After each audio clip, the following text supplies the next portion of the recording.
Benvinguts a 24 segons. En el programa d'avui us explicarem a quina setmana estem, en una molt important per la història del bàsquet gironí i català, perquè l'Espart Girona jugarà demà a Saragossa la primera final a 6 de l'Eurolliga femenina. També repassarem tots els resultats dels equips gironins. T'ho expliquem tot ara mateix. Som-hi!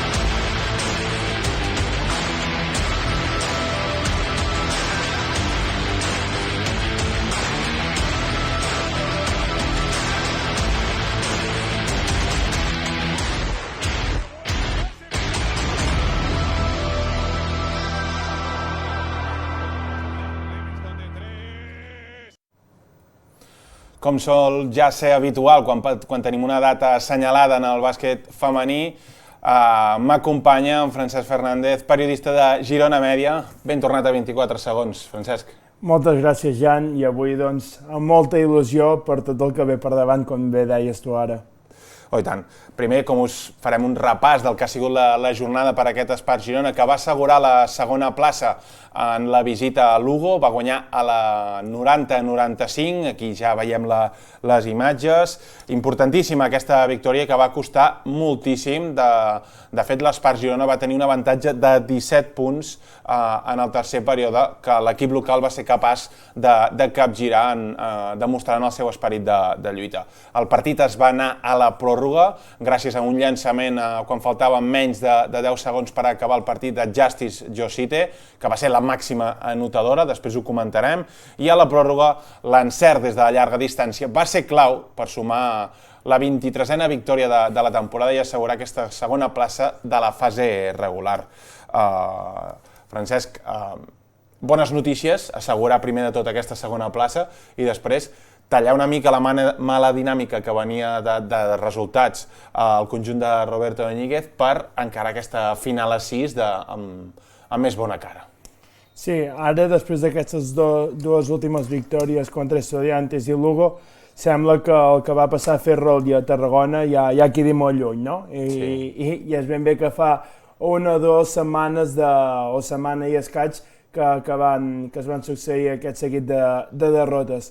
Tot i així, doncs, està clar que ara en aquests dos partits la dinàmica i la situació, les sensacions, l'ambient, segur que tant dins del vestuari com la massa social del club enfoca aquesta fase final de l'Eurolliga d'una forma diferent, també en part veient que jugadores que estaven lesionades com Laura Quevedo i Vivi i que no estan al 100%, però han tornat a les pistes per tal d'ajudar l'equip en aquest gran final de temporada.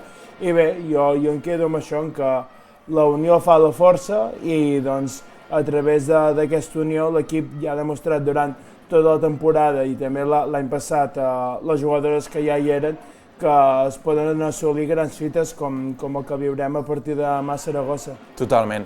Hem de destacar, però, el paper d'una jugadora de tan sols 20 anys. Justice Josite, l'escorta lituana, va acabar amb 26 punts, amb 4 rebots i 6 assistències per 33 de valoració. I la dada que a mi m'agrada més és que amb aquests 37 minuts de joc al qual va disputar, no va perdre cap pilota, tenint en compte que és una jugadora que té molta estona la pilota a les mans. La notació, aquesta solidesa que té la lituana, bé, és una esperança que ens podem agafar per ara a la final a 6, per exemple. Jo, mira, amb la Josite sí que és cert que trobo que va començar molt bé la temporada, llavors va patir algun daltabaix, potser en comparació al que havíem anat veient, o almenys aquesta era la meva sensació. També arrel de que es deia que havia firmat pel Project B, semblava que s'havia de centrar una mica, però aquestes últimes setmanes jo vull posar en valor tot el que ha fet Josite per l'equip, perquè han estat setmanes molt dures en què costava molt fer entrenaments del nivell que exigeix en Roberto i he vist una passa endavant enorme de la jugadora lituana de cara a intentar tirar endavant la situació. Sí que és cert que ha tingut els petits alts i baixos en aquestes últimes setmanes, però en general he vist una gestió Josite super vital, més que mai, per la generació de joc de l'equip, per ajudar en el rebot, per ajudar a repartir, a fer l'última passada a l'hora d'anotar, anotant, com bé deies tu ara, Jan, que va fer 23 punts dels 95 l'altre dia a Lugo. 26, perdona. Llavors, jo trobo que ara tornem a veure de veritat el que vam veure de Josite els primers mesos de competició i està clar que si una jugadora pot elevar el sostre competitiu d'aquest equip és ella ara mateix. Bé, en parlarem ara d'aquí un minutet més d'aquesta Josite i el seu nivell, però hem de passar a veure els diferents resultats i per què l'Espart Girona ha aconseguit assegurar aquesta segona posició. Veieu, la victòria contra l'Encino Lugo 90-95, el Saragossa va patir però va guanyar a la pista del Ferrol, 67-69, i l'Espart Girona assegura aquesta segona plaça perquè el València Bàsquet va perdre a la pista de l'IDK 69-57. Una mica de ressaca de la Copa després d'aixecar el títol, no, potser?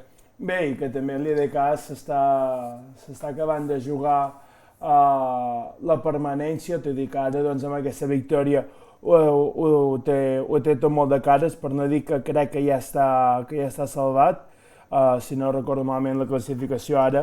I bé, està clar que aquesta victòria del conjunt basc era importantíssima pels interessos de l'UNI per tal que l'equip ja pogués assegurar aquesta segona plaça, que de cara als play-offs, si t'has de trobar amb València i així, ja et dona una mica de marge per almenys l'any que ve jugar a la fase prèvia de l'Eurolliga. Continuem amb la classificació d'aquesta lliga femenina. Com veieu, l'Uni en aquesta segona posició, 23 de victòries i 5 derrotes.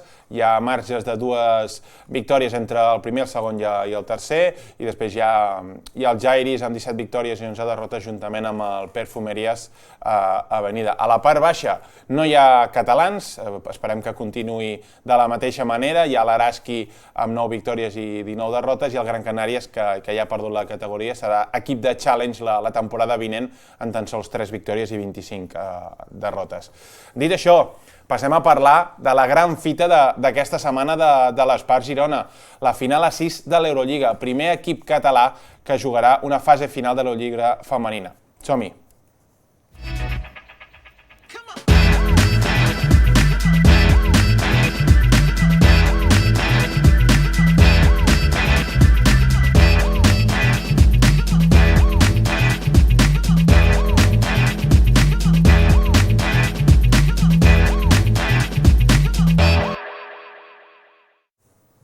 Demà a 5:15 a Saragossa, l'Espart Girona jugarà per primera vegada contra el Reyer Venècia en la seva història i també per primera vegada, com ja he dit, la primera vegada que jugarà a la final a 6 a Saragossa. És una fita històrica pel bàsquet català i pel bàsquet gironí, sobretot. Sí, i és una fita històrica que s'ha d'encarar amb la màxima il·lusió possible, perquè mai se sap quan s'hi podrà tornar a ser. Esperem que si tot va en la mateixa línia puguem continuar veient a l'Espart Girona molts anys jugant a Eurolliga, jugant partits importants d'aquest calibre, i ara això, toca gaudir-ho, toca lluitar-ho, i almenys saps que si guanyes el partit de dimecres ja lluites per medalla fins diumenge, per almenys quedar tercer d'aquesta Eurolliga. Jo crec que l'equip, tot i l'evident desgast físic que porta a sobre, i com bé ha anat dient Roberto al llarg d'aquestes setmanes a cada roda de premsa, veurem també com pot encarar el partit, però on no arribi el físic arribarà al cor. Jo vull pensar això. Has parlat d'aquesta tercera posició. Ostres, són paraules molt grans. És que la final a 6 són paraules molt grans. Recordem que l'Espart Girona havia arribat fins als quarts de final, en aquests, diguéssim, setena o vuitena posició es podia haver quedat de la llista de jugadores d'equips de l'Eurolliga, però ara estàs entre els 6 primers i et pots colar entre els 4 millors guanyant demà dimecres. És història. És història i és un orgull que un equip com l'Espart Girona sigui el màxim exponent de l'esport gironí per Europa. Jo penso això, que hem de posar molt en valor tot el que s'ha construït per arribar fins aquí, des de l'inici de la creació del club fins ara aquest any que s'ha assolit la fusió amb el Bàsquet Girona. Hi ha hagut una clara progressió, quasi sempre en tendència a l'alça, però evidentment és normal que en projectes a llarg termini sempre hi pugui haver-hi algun petit d'alta baix, però en qualsevol dels casos ara estem en un moment on gràcies a en Roberto, s'ha de dir, perquè està clar que a nivell esportiu qui ha fet rutllar l'equip ha estat un entrenador que a partir de demà començarà a jugar la seva desena fase final d'Eurolliga en 15 anys, doncs s'ha de posar en valor que gràcies a ell també en part l'Espart Girona pugui arribar a disputar fites com aquesta, esdeveniments com aquest. Totalment, hem de parlar del partit. L'Espart Girona ja, com sabem, no arriba en el seu millor moment físic perquè té diverses lesionades. Primer una part, Marta Canella, que ja d'uns quants mesos sense jugar. També Erika Carter per una contusió al cap. Axel Merceron, l'última jugadora que va fitxar l'Espart Girona, no està inscrita a l'Eurolliga perquè no va entrar dins dels plans. I tenim a Laura Quevedo i a Chloe Vivi que arrastren molèsties, però contra el Lugo van jugar i, per tant, en principi han d'estar disponibles contra el Venècia demà dimecres. Però anem a parlar d'aquest equip italià. Com he dit, és la primera vegada que es troben en la seva història. Tenen dues jugadores que jo destaco, ara potser me'n dius alguna altra de diferent.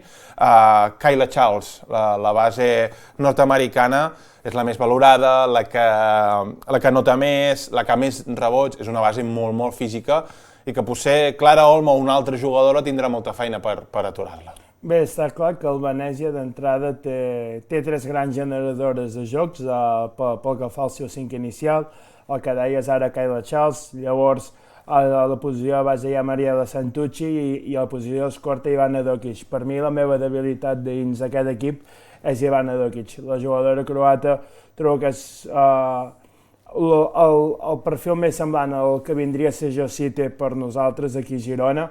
És una jugadora clutch que és molt difícil veient-la prendre males decisions, juga molt bé el 2 contra 2, té bon tir de mitja distància, té bon tir de llarga distància.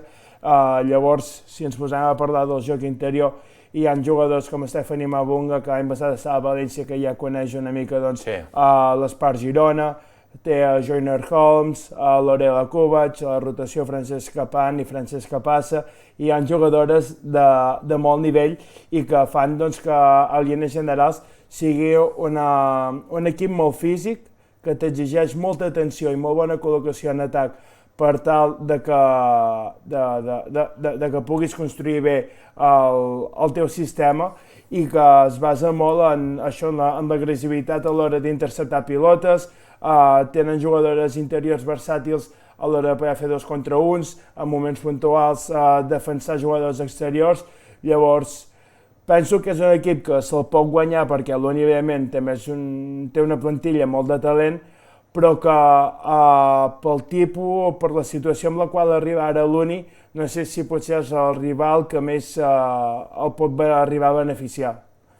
Veurem, a veure com va, toquem fusta i com has dit abans, l'Uni jo crec que jugarà molt d'acord, que és una que té, com ha explicat Roberto Íñiguez a la prèvia, que ha tingut unes paraules molt maques a les seves jugadores. Felicitar y darle la enhorabuena al equipo y a las jugadoras porque creo que con todos los contratiempos que estamos teniendo, sobre todo últimas semanas, diría incluso últimos meses, creo que en las 2 competiciones importantes de la temporada, ¿no? las que juegas todo el año, creo que son Liga y Euroliga. Creo que con la situación un poco que hemos estado viviendo, acabar segundos de Liga regular y poder asegurar la plaza de segunda posición y bueno, pues jugar la Final Six, que desde hace tiempo ya la tenemos conseguida, pues creo que tiene mucho mérito, sobre todo por parte de las jugadoras. Jo crec que tot això ho tenim molt i molt clar, però que vingui de l'entrenador que tan exigent és, encara li dona més valor i per això ho hem de gaudir més al partit de demà. Bueno, és que en Roberto és molt exigent perquè porta, com he dit abans, moltes fases finals de les seves esquenes, sap de sobres quin és el camí que s'ha de seguir per tal d'arribar a aquestes alçades del campionat, a poder disputar o almenys intentar lluitar per fer-se amb l'Eurolliga per complicat que sigui. I bé, doncs, a partir d'aquí, un partit dura 40 minuts, hi ha 5 jugadores per cada equip sobre el parquet en tot moment, mai se sap què pot passar. A veure. Anem a veure els següents partits d'aquest Espart Girona, el quadre de la final a 6. Com he dit abans, demà dimecres a 5:15, Reyer Venècia contra Espart Girona. En cas de victòria te trobaries al Fenerbahçe el divendres, encara no se sap l'hora, i en cas de guanyar el Fenerbahçe, la final és el diumenge 19 contra el Galatasaray o el vencedor del bàsquet landès contra el Saragossa, que es juga després del partit del Reyer Venècia contra l'Espart Girona. Són molts partits, la rotació ara mateix és molt curta, però amb la il·lusió per endavant, a veure fins on poden arribar aquest Espart Girona de Roberto Íñiguez. Feta aquesta prèvia, continuem amb el Jack Pacissa, que també ha tingut una temporada històrica. Va vèncer 52-80 a Gran Canària. Bé, aquesta diferència en el marcador les col·loca encara en la segona posició de la classificació, amb un triple empat que després veurem.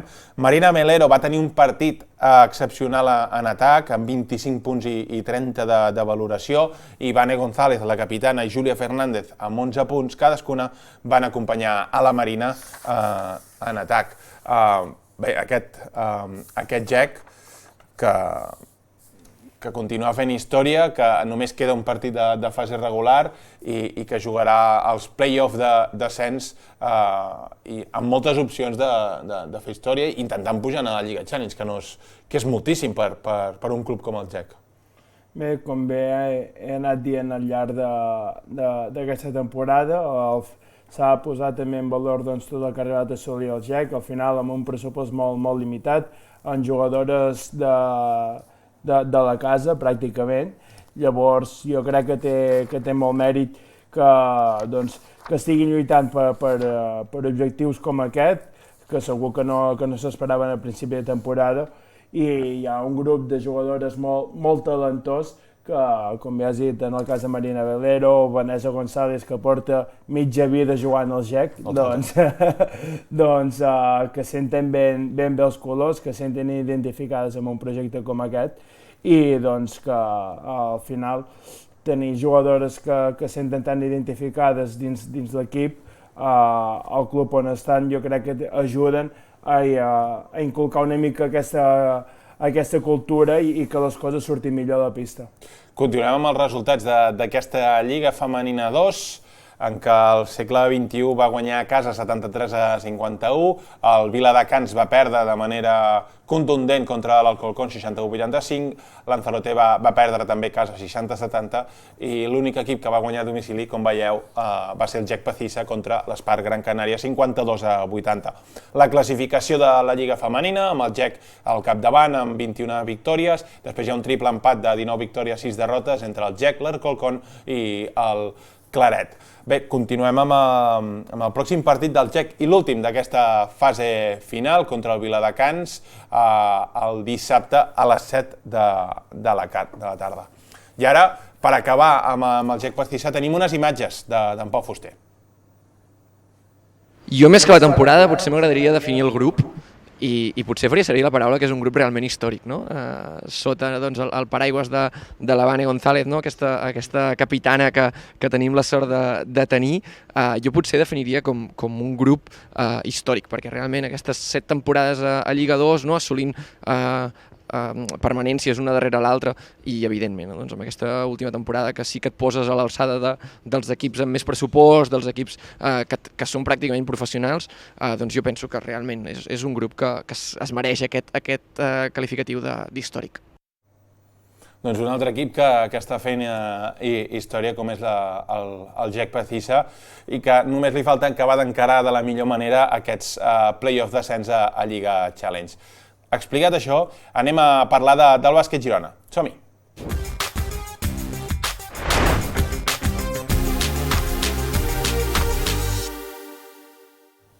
El bàsquet Girona va perdre a domicili a la pista de la Laguna Tenerife per 97-94. L'equip de Moncho Fernández va competir fins al final, de fet, va tenir un triple de Mindaugas Susinskas per portar el partit a la pròrroga, al qual no va entrar. Francesc, aquest bàsquet Girona, que no està en la posició més alta de la classificació, però jo m'atreveixo a dir que és els equips més divertits de veure i que amb aquestes 12 victòries, amb les quals pràcticament és ja feta la salvació, mira cap amunt, i en l'horitzó es veuen Europa i si tens una mica de sort i ambició, per què no mirar la 8a posició en la qual hi ha els play-offs. És que el cas de bàsquet Girona ja portem moltes setmanes dient-ho, que juguen molt bé, que com bé dius, Jan, és dels equips més divertits de veure, tenim la sort de que sigui aquí a Fuentejau, però és que aquestes últimes setmanes s'han perdut per petits detalls contra Tenerife, Madrid, Baskonia, Unicaja, i dona la sensació que si depèn de quines peces de la segona unitat haguessin de fer una passa endavant quan estan a pista, potser algun d'aquests partits contra rivals de tanta notorietat s'hagués pogut tirar endavant. Llavors sí que estem en un punt que jo penso que l'equip o els jugadors més destacats de l'equip ja estan arribant al seu màxim nivell i llavors això, a mi el que em faltaria és veure una mica més d'algunes peces d'aquesta segona unitat. Tot i així, està clar que el partit de dissabte contra Tenerife l'afrontaves amb els problemes de l'espatlla de Maris, que crec que al final només t'acaba jugant 5 o 6 minuts. Sí, correcte. Gavin, si no recordo malament, acaba expulsat. Llavors, clar, sempre també un altre fet habitual, una altra tertúlia habitual és anar a parlar de les posicions interiors, que potser faltaria fitxar algun 4. Ara, quan estàvem amb el tema de la lesió de Maxi, que sí que semblava que es portaria algú, es porta, com bé va dir en Moncho fa unes rodes de premsa, un perfil idèntic al de Maxi, en Cameron Hildreth, que jo de moment pel que vaig veient estic prou content amb ell, però trobo a faltar que també en aquest sentit més múscul a sota i que si hi ha problemes amb Maric, com ja porta passant aquestes últimes setmanes, doncs que hi hagi un recanvi de garanties, no posar un parche amb Sergi Martínez o amb Mindaugas Susinskas, que ja els estàs traient de la seva posició, que és la de 3, per jugar a 4, que ja s'hi senten còmodes, però si ja els poses a jugar a 5, sí que poden arribar a patir més. Totalment. Passem a veure les declaracions de Moncho Fernández després de la derrota contra el Tenerife. He de hacer un reconocimiento público enorme del trabajo de los chicos, ¿no? Que pese a todas las adversidades han trabajado, han peleado contra un rival enorme. Hemos vuelto al partido, casi lo empatamos o lo empatamos, incluso nos llegamos a poner por delante un momento y luego yo creo que al final ha decidido el buen hacer al que nos estén acostumbrados y el saber del Canarias, ¿no?